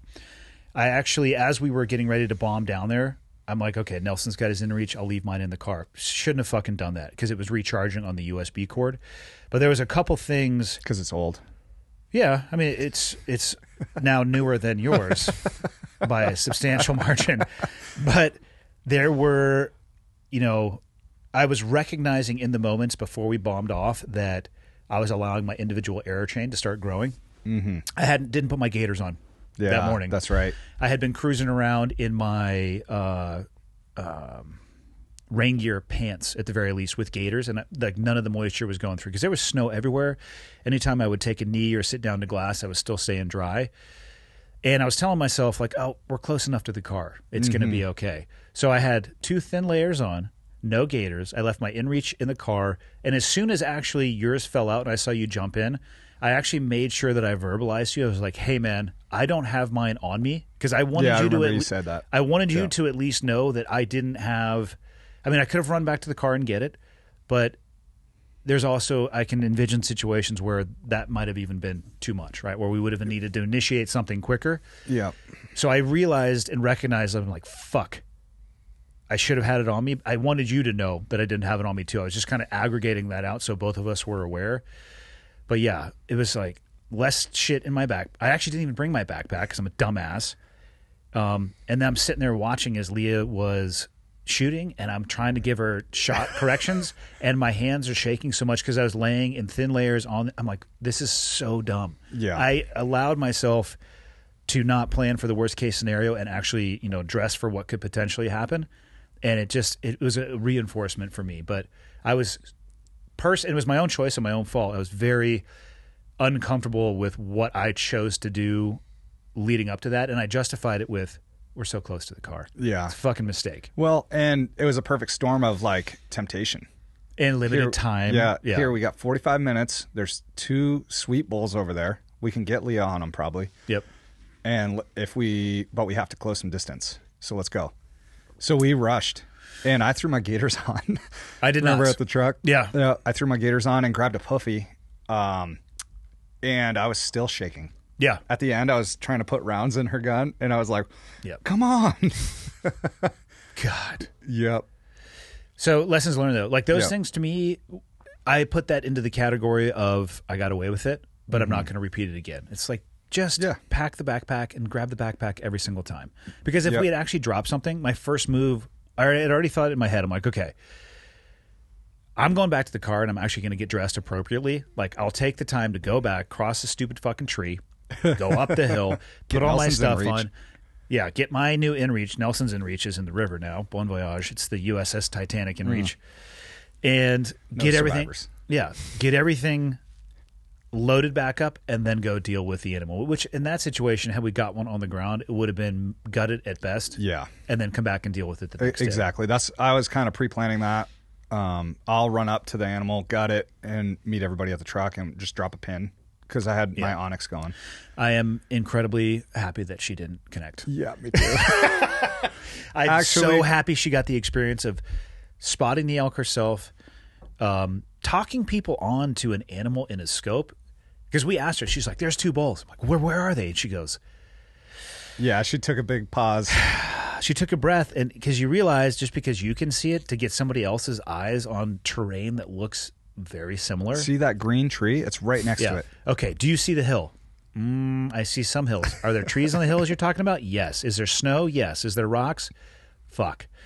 It's hard, but she got that experience of seeing it. We were able to identify it and talk her on, and that's actually another exercise in communication, talking on somebody's from totally unknown terrain to now you're looking at the same thing. The fact that she got to shoot at it, thank you again for suppressors. Yeah. She got to shoot at it more than once. We'll leave it at that. And I'm glad it happened, at least. And it was easy when we were freezing at the end of when I was like, okay, I think shooting light is coming to a close here. Which it was. Yep. If she had connected, we would have gone. It would have been high fives the next day. We would have gone in there and got it. Yep. So it would have worked out. It would have worked out. But I'm glad we pulled the plug when we did, because I wanted to get back across the water in some semblance of light. Yeah. Which is what we barely were able to do. Yeah. So what else? That was ahead of our hunt. So that was further in. Yeah, that was 3 days in. We had already had the 2 cows on the ground by that point. Yep. So you show up after my awesome directions. Mm-hmm. They were dog shit. We set up the wall tent, and it just started snowing. And this is opening. There was a little bit of snow on the ground when we showed up. Yeah. So we and it continued. So by the time we got both tents set up, it was snowing a lot. It was puking. Yep. And we made it back to town to the restaurant to link up with those guys, which they were a lot later because of the weather. Yeah. They flew in, and then the roads were shitty getting there. So we got them, and then we started heading back to camp, and the road had wind drifted shut. It was blowing sideways. Which we should have expected on the way out. Yeah. Because it was getting juicy on the way out. Yep, absolutely. And it got to the point where we ended up leaving their rental car. Yes, it did. They stacked in with us. After it decided it no longer wanted to participate in our journey. And it was a full-size 4-wheel drive Suburban. I think it was a Ford Expedition. Okay, an Expedition. Limited. I remember seeing that when I opened the bumpers, the tailgate. side steps Yeah. dropped. So it was classy, but not built for the mountains with snow drifts. Which we could have recognized too. Yes. Once they got stuck, and as soon as I walked up to the vehicle and I saw their tires, I'm like, oh, we're so fucked. Which we could have identified. So the mistake I think we made is that the minimum vehicles should have always been 2. Yeah. When we left and went to the restaurant, we should have taken my truck and Denver's truck. Yeah. And that way we would have had 3, and we could have aggregated all of their gear into those 2 trucks, and both of them would have rallied back. We could have parked that thing like by the freeway exit. You know what I mean? Yep. Lessons learned. Yep. But I think the minimum vehicle movement has got to be 2. Yeah, in those conditions for sure. Yeah. And sometimes you don't get that option, but we had the option then. Yeah. And so I went and got my truck chained up and went and pulled him out, and then and got him parked in a like positive spot, and then ended up pulling several other guys out the rest of the night. We got back to camp about 3 a.m. Yeah. So that was day 1. That was day 1, morning 2. Yes. So we opted to, and it was gnarly, blowing sideways still. It was coming. How much snow do you think we got down there? I thought about that. I mean, based off of what we got in the last 2 days, I'd say it was about the same, somewhere between 8 to 10 inches. Yeah. And down there, it's a lot more open. So with the wind, the wind drift stacks was up. unbelievable. So in some spots, you're going up to almost your hip. Yeah. In other spots, it's like there's nothing. So depending on where you're standing. So anyway, we got a like mid-morning start to late morning start that second day after we got in at 3 a.m. I think we got on the hoof about 11 leaving the Okay. cars. Yeah, that's what I thought too. Which is way later than I like. Already, I'm like, okay, we got 4 days to film this because I think that's what we had, 4 days. So I had a little bit of pressure. I'm like, I gotta find some elk, gotta get everybody on it, and so the first day we went back into a drainage that I have seen tons of bulls, lots of good elk, and it was hard. It was hard moving because we had 7. We did see a bull. Yes, we did. We saw 2. We saw 2, and they were immediately ambushed by other hunters. I'm not joking when I say this. Within 30 seconds, Michael, I think it was Leah again who said, "Hey, there's a elk over there." Yeah. And so we all look over, and then it's like, and they start running. Yeah. For the goddamn, there was no connection on those shots either. And then hunters started appearing. One was across, one was on this side. And we're miles back. I still don't know if they were hunting together. I think they were. If they were, why did they split up like that? That's what I was trying to figure out. I do that all the time, though. Like, when I first started hunting the West out here, one of my old sergeants, Brad, took me out, and the very first thing he did was like, hey, you take that ridge, I'll take this ridge. And I'm like, this is before I had, like, any kind of device. Yeah. I'm like, okay, I'll just cruise. And I'm from Maine, sitting in a Let's tree just say there's a story behind every orange vest. Yes. But so we watch an ambush occur, Michael. These elk go running over the hill, and Nelson goes, let's go after them. There's more elk over on these parts. And we go up there. Because we had just got to like where... that shack or whatever you call it, the cabin. Yeah. The cattle the run, start whatever it may be. of where I typically start getting into them. At this point, wind picking up, snow's picking up. When we got to that last little glassing point, I think Michael Beach, the Cumberland creative guy, he took a film. Yeah. Or a film. He took a fucking cell phone video. It looks like we are like at base camp at Everest. Yeah. Blowing sideways. It's just... I could barely, like, I was like an idiot. I've had a sunglass sponsor for almost 10 years. Neglect to bring them with me the first day. And that fine granulated ice was going directly into my eyeball. Yeah, I could barely see. We got back to the truck, and I was like, Andy, you want my extra pair of sunglasses? Yeah, it is the Rockies. And they're ones you gave me, so it's felt bad wearing them, but it was, I don't know, at least 30 miles an hour of a full value left. Like we were hitting. We wouldn't have been nothing. we wouldn't have. So that's when I realized, and now we've been probably, 2 in the afternoon? 2 going on 3. So we've been hiking for 2 to 3 hours. Yep. And we're just getting to where I wanted to get to, but the snow drifts were so bad to hike through them. It was just taking us so long. So it kind of changed my perspective. Okay, we got to shift it up. Plus, those dudes from Tennessee, they're at 8,000 feet. And from sea level the day before. Yeah. So with an LL Bean backpack. Yeah. So there was some struggles going on with everybody, and I was recognizing this and knowing that I'm going to have to switch it up a little bit. Like, okay, we need to find elk that are approachable for everybody so that we can get on, and which isn't easy. Public land hunting, you know. So let's see, that was the second day, or the first full hunting day, but second day of the season. Yep. That night, the storm broke, and the next morning it was like super cold, but bluebird day, calm, and we saw hundreds of elk. Yeah, so we changed up our plan a little bit, and instead of the cool thing about having that many people there is like we had that meeting, for lack of a better, we basically had dinner and brought everybody into the tent. We're like, what can we do to make it work with the conditions that we have? And we realized, let's identify animals before we go fucking bombing off into the, the unknown, which there's an argument for both. But given what we had and what we were trying to do, so we got in all 3 cars, which I think was the move, because then we had some excess, whether just for space or for towing, and went out and we actually identified animals. We did a couple different glassing areas, and that morning people were already trying to bail out of there. They were already getting stuck. I mean, there was like horse trailers. There was a full-on, I mean, I was calling it Burning Man. Yeah. There was a full-on encampment of fifth wheel trailers, tow hitch trailers, horses, trucks full of hay, and they were getting stuck like a son of a bitch. Yeah. And man, I hate hunting in that kind of combative atmosphere. Anytime you go to a spot where there's going to be a lot of elk, there's going to be a lot of people, especially opening week. A lot of guys don't bow hunt, so they've been building up this pressure all year. They want to get out and hunt, so opening week is always a heavy week. But I think our saving grace was that weather, because it came in, rocked everybody, and everybody's like, I'm out of here. And by rocked everybody, you could tell that if it had gotten any worse. And actually, the day that we left, there was a guy going back in there to try to recover his trailer. Yeah. Because he ejected out of there knowing that he wasn't going to be able to get it out. So he left it behind. Yeah, I found out one of the dudes I fly with was in there as well. And he's like, I had to get a tractor to pull me out of there. You were in there? Yeah, the Mr. Hero dude and the John Deere just crushed some farmer, Yeah, this 5-gallon hat and like his grandson sitting on his lap, just mystery heroing the fuck out of everybody. He's like, what are you guys crying about?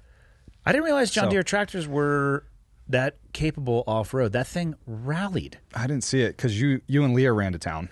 We ran to town to get gas. But that's after. So yeah. So the second day, we started in the vehicles looking for animals. Yep, and we glassed up a whole pile of them. We saw several different groups of elk. One was like 150 herd head. Then we saw that big bull on that ridge line a long ways back. It was like 4 miles back, and I'm like, I don't think we're going to be able to put boots to that one. There would have been some serious elevation gain as well on that. Yep. And so anyway, we decided to go after that big herd, and moving back towards to get a little closer, I glassed up some other elk kind of near our camp. In terrain that, what had you described it as before? Never, ever, ever having an elk in it. The day before, as we're walking, Nelson looks at the terrain that we were just about to bomb into and goes, and all the time that I've been hunting here, I've never seen elk there. It's just not terrain that supports having elk in it. I did say that. And I'm going on years of experience. For sure. Like, I typically don't see elk in that general area. Have you ever looked? Well, I looked that day and there was some elk. And you were questioning me the whole time. Are you sure you didn't see a deer? Well, you're like, oh, yeah, I just saw him over here. I'm like, hey, man, you just spent all day yesterday telling me that there's no elk here. But we're like, yeah. We actually drove back to our camp and parked our vehicles in the spots that they had left an hour and a half before when we went and glassed. We parked daylight. Right at the tent. Yeah. Yep. And then hiked up the ridge behind it. And then that's where Denver decided to cruise back. Yeah. I mean, we saw a pile of deer track. Fresh deer track, Yep. And I was questioning it. I'm like, I know that they were up here, but who knows which bench they were on. We're in the zone. And you were like, what's the plan? We're not going to go after elk that we don't know. I just wanted to be clear of, because, and again, at that point, I'm thinking more about the group. Right? Yeah. So, and I'm aware. I'm like, dude. You're an endless optimist. I've told you this before. Like, I was actually, you have to be when you're hunting. You have to be like, wake up, we're going to kill elk today. Yeah. You have, because then when an opportunity presents, you're ready for it mentally. I agree with that, but you also need to set boundaries for yourself. Yeah. and sometimes the two are going to collide. You have to figure out a way to that day. Yeah, you have to figure it. Well, actually, what I said to you was, remember the conversation we had yesterday? We're not just going to go on a hill and dale hike forever. How far do you want to go looking for these before we make the decision to head back? And you had actually pointed out a ridge line that we would have actually had to walk through the elk that we eventually saw to get to that. So we had had that discussion, and then we just continued on with what we were doing. Yep. And so we kind of were hunting towards that ridge line. Yeah. And we came around, we were staying off the ridge tops to not skyline. The weather was perfect at that time. It was cold and clear. Wind was in our favor too. Yep. Wind in our face. The thermals were good. And we were working around a knob of a mountain, side hilling it. Kind of like where animals would use to go from saddle to saddle. They'd make like a game trail around it. And just as I came around the one left side of this knob, I glassed up, like, because you stop and pick apart the country, like, as you move and everything that you see. And sometimes you'll take like 5 steps and be totally exposed. So you kind of want to go slow. The snow is actually nice in the perspective of being able to see the animals. Yeah.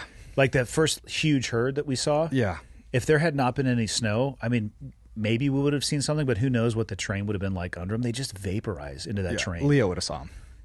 Honestly, man, Bare eye. even in Wyoming and the deer hunting that I've done with her, she has a really good ability of picking out animals. Probably it exceeds my ability, actually. She sees them before I do, but it's nothing like having a completely white background. Like, oh, what's that over there? Yeah. It helps. And you can see their tracks. Yep. Totally. And that's what I was looking for that day, that morning. I was like, I just want to find tracks because it snowed all night. It stopped about 2 a.m. When I stoked the fire. Like I could hear that the wind had died down. Yep. Went outside and it was like stars everywhere. So I was like, sweet, this morning is going to be awesome. And it had been 2 days of just nasty weather, so I knew those elk would be moving.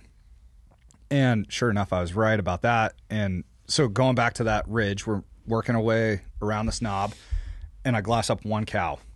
And so I like stop everybody. I'm like, all right, everybody, let's, like, looking at the train here, let's go up to this ridge, and we'll have within 400-yard shot probably. And so that's what we did. We dumped our packs, moved up, and it was just you and I. We proned out, and it was awesome, man. We ranged them, confirmed the range, and then 398. Yeah, I think I was getting like 392, and then I cracked off around right over that fucker's back. Yeah. And to this, first off, it's amazing to me people who are unwilling to admit that they've ever missed with a rifle. Yeah. Because it's like, that's cool. I remember when I've never taken a shot either. Like, just if you shoot enough, you're going to miss. 100%. Those rifles are fucking precision pieces of equipment, and I feel like the shot broke clean, and you're like right over the top of its back. I'm reloading anyway before you even tell me where it went. But I was like, fuck, okay. Yeah. Sometimes you miss. Yep. And so you were down, and there was one cow that was standing up. The rest were bedded. We saw 3 maybe total at that point. When I cracked that round off, I had only seen those 3 cows, 1 standing, 2 bedded. Yeah, because I remember I called it a herd on the way up, and you're like, how many is in a herd? And I'm like, well, I saw like 2. When we decided to make the play on the above camp elk, because I knew other people had seen that huge herd. There's no way they couldn't. Well, we had identified a hunter that was actually already made a move on him. And we hadn't seen that hunter until we got up on our ridge. Correct. So we would have been behind him, and it would have been a bummer. Because he would have got to crack off. I would have just shot at them from a substantial distance in the hopes of fucking him. Yeah. Yeah. Yeah, just get out of here. To get him to go over the other side. So we were prone. They didn't know we were there. We had winds in our face. The film crew set up, so it kind of worked out really well. And so we're both on bipods, and there's one cow standing. So I'm like, you take the cow, and then when the herd stands up, because we know there's 2 others, I'm going to take a shot on one of the cows. And it worked out perfect because you went right over the back on that one and then connected with it. And then the herd stood up. I connected on a cow. And then like 30, I'd say. 30 elk move off, including 2 nice bulls. Which I don't know, because Leah had asked me about this. Should we have waited to see the bulls? I bet you they would have never come out of the trees. They're just too smart to be out in the open like that. Those elk were going to sit there until, what time of day do you think this was? 11? It was before noon. Yeah, because we had gone, glassed, come back, and then hiked, and it was only like an hour and a half hike. Yeah. An hour hike. So they were going to be there another 3-4 hours before they got up to move, like maybe 4 o'clock in the afternoon or so. So we would have probably not seen those bulls. I've just found them, they don't like coming out in the open. They'd rather just sit there in the tree line. And if we had bombed down and tried to work our way up the ravine, for lack of a better term, we probably would have encountered other cows that would have blown us out. Yeah. Or we would have had to get so incredibly close to get a shot on them. They're just smart. That's the reason they get that big. Yeah. That was a perfect opportunity, what we did. That was fun. Perfect hike out for the quarters. So, So anyway, we're almost laying on each other. Yeah. We dropped two cows right there. One did decide to try to toboggan itself downhill, which deeply appreciated, but yeah. It slid down the mountain a ways. Yeah. But so we quartered them. They got a bunch of good stuff on video of that, so that'll be coming out. And we pulled, what did we take, 3/4 off right then? We had a front. I had a front. You had a front, and the back straps. You were doing your abnormal carry in front, dude. Which is the worst. It is, but I wanted to get as much meat off that mountain as I could. Did you have any room in your backpack? No. Should have put it in the LL bean bag. Yeah. I offered. I didn't really think that they wanted to carry elk out. I'm not joking. This was a fucking it didn't say LL Bean on it, but Google LL Bean backpack and it looked exactly like that with a different label. Yeah. I agree. But not the best for load bearing. Yeah, so you were basically like hand carrying in front. Which have you done workouts before, where you do like a kettlebell, like a goblet hold, or you carry a sandbag? It's the worst. Yeah. As soon as I saw you doing that inside, I deeply warmed my soul because I knew it was going to suck for you. It did. I had 2 back straps and the tenderloins in there. So it was probably 30 pounds, which isn't a lot, but when you're carrying it in a cloth knee-deep bag snow it is. with there's no like bone or anything on it, so there's no rigidity. It's just a loose bag of meat. Plus I got a front shoulder, which, how much do you think those weigh? 70? Man, I was going to guess 30 to 40. No, bigger than that. that. On a cow? Yeah, 100% more. Yeah, bigger than that. No, there's no way it's more than 50. Your cow is slightly tinier than mine, obviously. So it's delicious too, by the way. Yeah, they are good. Yeah. So anyway, so we had full. By the way, I went and bought one of those Mystery Ranch Metcalfs, the same one that Denver had. Send me the link for that because that backpack looked badass. Yeah. The nice thing, so for years I've had the Sitka pack. Yep. And I was trying to think today, I've probably had it 4 or 5 years when you gave it to me. And I've, on a low year, packed 3 elk out with it, and on a high year, 9 to 10. And it does work great. It does, but it's all internal. Yeah. And so this pack that I just picked up, you can move the whole pack system forward, and there's a meat shelf, so you can just put a quarter in there, whether you leave it on the bone or debone it, and you can still ratchet it down nice and tight. I'll remind you. Send me the link. Okay. I was looking at his backpack with a little bit of envy. Yeah, no, it's sweet, and it has there's all kinds. It's cool. Yeah. It has a top lid you can pull off if you're just doing day hikes. But anyway, so we got 3/4 off the mountain. You guys went to town to get some fuel for the generator fuel. So Mike and I went back up the mountain with my little jet sled. And it was perfect because there was that snow on the ground. It was all downhill, so we loaded up both of those cows into that sled, and I paracorded it down. And it was a little spicy getting it across to where it started going downhill. It was in sagebrush and not easy. And by then, the wind had picked up so bad. It was like Everest day 2. Yeah. So, well, while you guys were doing that, Lee and I found and rescued Denver. And in between, so we were following the normal path. Came upon a Toyota Tundra pulling a trailer. In front of that was Denver, and he had basically it was totally snowblown, and it had just augured out the front of his truck. He just needed a little tug backwards, but the Toyota had to back up down that rutted out road with the trailer. Then ended up going uphill. I think he got an assist from the tractor. We get up to the top of that hill, and it's fucking Armageddon. There's like jackknifed trailer, a truck off the road. There's people like flagging, and they're just off-roading and going around, and that's where the John Deere Mystery Hero guy was just earning his keep. Just going out there and hooking up and just dragging people on. It was pretty wild because everybody was like, we have to get out of here before more snow comes down. Yeah, my buddy Spencer that I work with, he's like, man, I saw a ton of elk that morning, but I had to get out of there because I didn't think I'd ever get out. Yeah. So he's like, I didn't even hunt them. Yep. So, and from the top of that mountain, we could glass down on the road, and I was like, something weird's going on down there. But, yeah. It's called panic. Yeah. When you came back from town, we had just got down with the quarters, and you were like, we need to make a plan. Yeah. And so we bailed out of there the next day because there was poor weather following the day after. And we made the choice that it would be better to get out of there than to get stuck because the Cumberland guys had flights, travel, all of that stuff. We still had to get their rental car out. Breaking down all this stuff in camp is not exactly the quickest thing to do. So I think we made the right call for sure. Yep, I do too. And it gave us a chance to kind of reset, get to a different zone. And we saw a ton of elk over there too. We did. Yep. And that's where Leah put the smash down on a couple bulls and on the snow behind them. And I left my inReach. You didn't leave your inReach anywhere. It fell right the hell out of your gear. Yeah. No, it was great. And then we did a little bit of, we're driving around looking for animals the last day. Ended up we were able to get doe B tags, so we were able to get 2 does. Yeah, I mean, all in all, it was great. The film crew had already left at that point, so I would imagine the pressure that you felt. Yeah.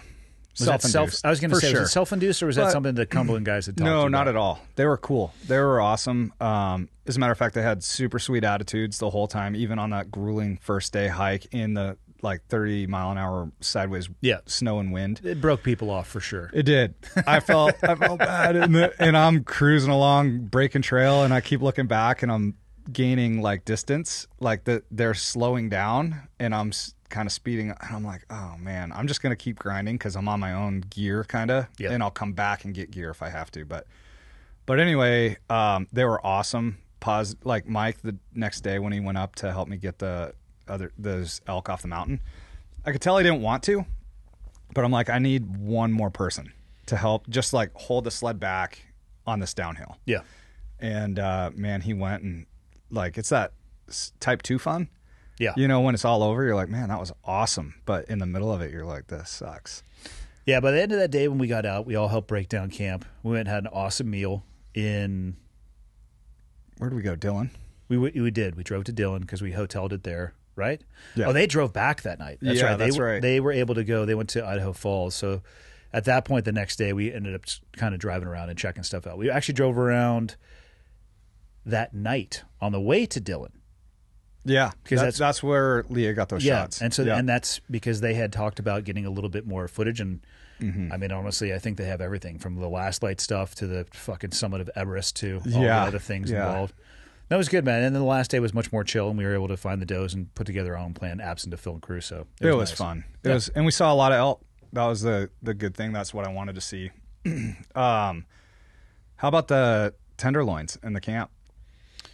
The ones you cooked with it was just butter, right? Butter and salt and pepper, yeah. That's exactly what I did with the backstraps from the doe. How was it? It's awesome. Yeah. Simplest recipe. For people who know what we're talking about, my two, I would say I love ground meat as well too, but I think my 2 favorite for elk or a deer, the inside tenderloins and the backstraps. Backstraps run along the spine on the outside, and you basically just use the rib cage to kind of, and then spine to carve them out. And then the inside loins, we were doing the gutless method, so we weren't actually gutting the animals, and you can still get them.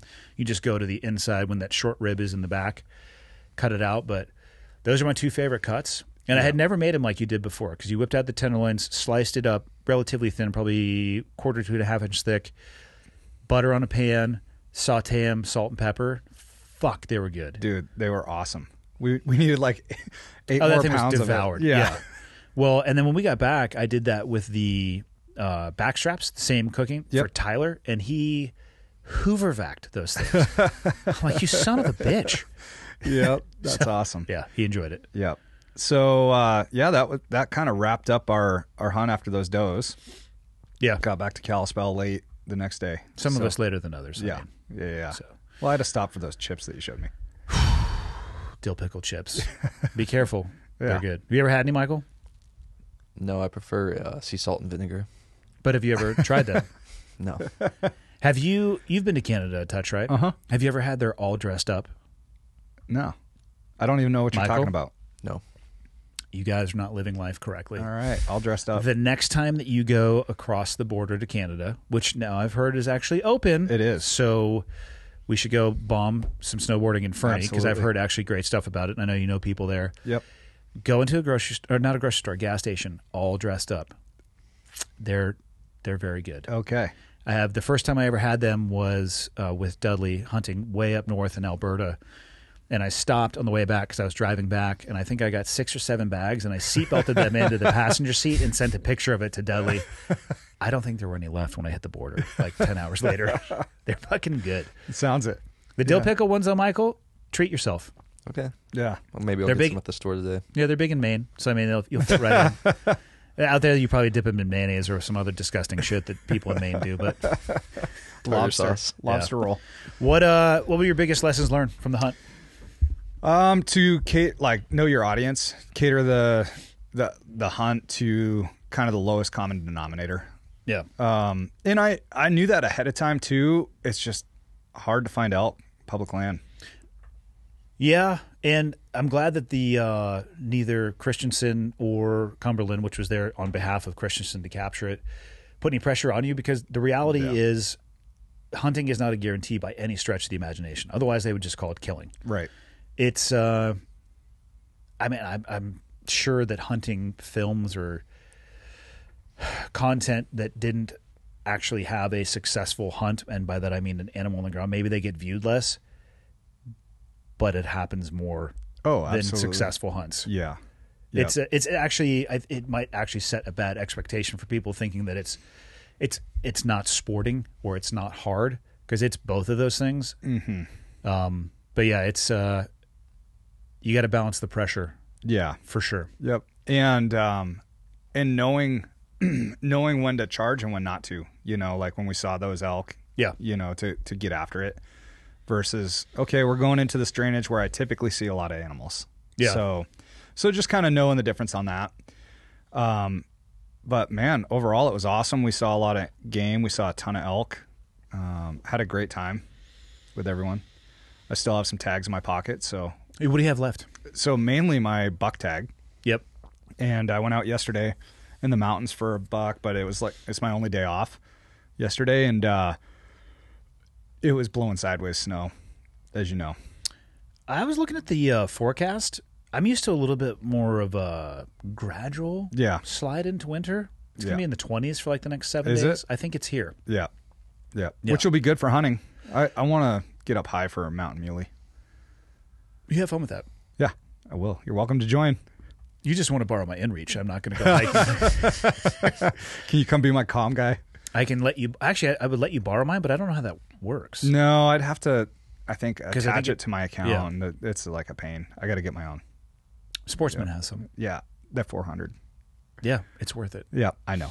What else? We've been at for over an hour and a half. What did we forget? I like doing these little recaps because it gives people an understanding. The film will come out and they compare it with that. I think it'll probably be 2 months before. And I say film, but I think they were shooting for like 12 minutes. That's not a film. No. Piece of content, I should say.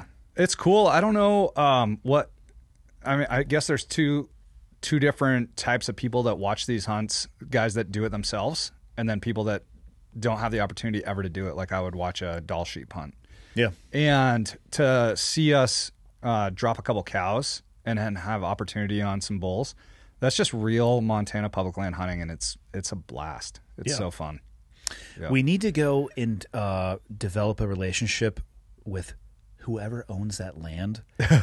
Yeah, I know where you're talking. How many head of elk do you think were on that? I'm going to assume it was a farmer because it looked like a pivot. It's probably like 300 when we saw him. Yeah, I mean, 200 yards off the road. Yeah. I mean, same thing though with the antelope. They know where the private land is. Yeah, I mean, they're super responsive to that pressure. I just want to make friends with the people who own the land. Like, listen, I feel like you have some Al-Qaeda elk on your property. They're over here scheming the next 9/11. It's going to be 9/12. Let's thin it out just a little. I just want one or two. That one over there is clearly an asshole. You will not miss it. And even if I did, I'll hit another one that's likely an asshole too. You wouldn't even need to put an optic on your gun for that herd. Yeah. You could pull something out of the box and just like Kentucky windage that thing, pull the trigger, and probably drop an elk. I say you work on that relationship, and I'll go with you and help you. You're one, drop one, and schmoozer. two. Yeah. I was going to put it on you. You're down there more often than I am. Yeah, well. throw your badge around. True. Be like, sir, Yeah. I'm a law enforcement officer. They'll be like, never, and you can't even drive down this road. shit. Or Or a DUI in the 70s. yeah, or they're like, my son's a. I don't know why I'm having an accent all of a sudden. Like, yeah, my son's a cop too. Yeah. And welcome aboard. Yeah, it could go either way. You actually were talking about it. You've had some success not knocking on people's doors, but digitally by calling them. Yeah, actually. So that's the other good thing about Onyx is you see who owns property. And man, a lot of times if you call, they want to know, like, let's say they're a rancher and they say no hunting, and then you give them a call. They're like, actually, that field usually has a bunch of cows in it. I've got them moved over to this. Yeah, go ahead. Yeah. Just today or whenever. Like that example I told you. Yeah. We saw some elk on this guy's, like he owned part of a mountainside, glassed it from the highway, and found out it's private land. Went to town, called, and the dude said, yep, what are you driving? I told him my truck. His ranch hand met me at the gate. He goes, it's open range for you today. That's like the Willy Wonka chocolate factory golden ticket. Yeah, and we shot elk. But it is also, I don't think anybody should have the expectation that it will play out for them like that. No, But it's possible. Absolutely. And especially if you're not a cockface. yeah. And it's better to make that phone call than have a ranch hand come up on you and be like, what are you doing? Yeah. You better make that call if you're going to be on private That's a property. preemptive call, not oh, hey, how's it going? You caught me. Yeah. Yeah. So, hey, this land that you have, Yeah. do you mind if I get some blood on it? Because I did. Yeah. Yeah. Hope you guys didn't mind that fence. Just use it as a step ladder. That's what it's for, right? Yeah. No, I've had good, and people have said no, and that's their right, But a lot of times if you call, people are pretty good about it. Well, it just depends. But Michael, what other questions do you have about Maine? None.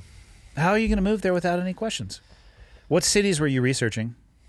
Which one do you say? So I was in central Maine, near Bangor. Dover Foxcroft is where I grew up. Yeah, but I thought it was Bangor. Bangor. Bangor?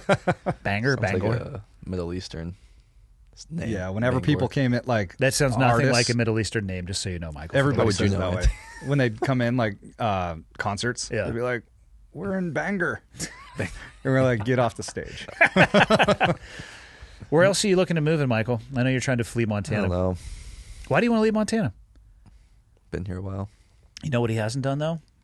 Hunt. I was gonna say, well, You don't want go to come? You want to come hunting with us next year? Sure.